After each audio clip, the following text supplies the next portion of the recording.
সিংহভাগ দায়ী।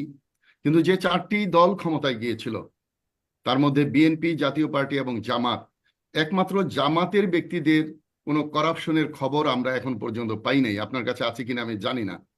তাহলে বাকি তিনটা কেউ তো ক্ষমতায় থেকে যে টাকা, খবরটা এসেছে সেটি হলো লাস্ট 15 বছরের, যেটি আমরা মানে জি, খবর। না এর আগেও যে পাচার হয় নাই বা হুম। সবাই না, এরকম একটা তো একেবারে আছে। দুধের দোয়া দল এরকমও না কিন্তু।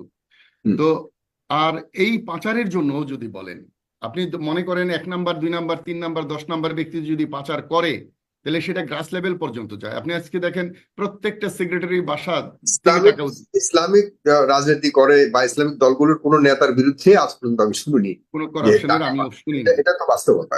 জি। রাইট। তাহলে এই আওয়ামী লীগ একাকি দায়ী নাকি এই 14 দল? এই 14 দলকে কি ছেড়ে দিবে জনগণ? এই 14 দল কি সহযোগিতা করে নাই এই অপকর্মগুলোর জন্য? 27 দল যে এবার নির্বাচন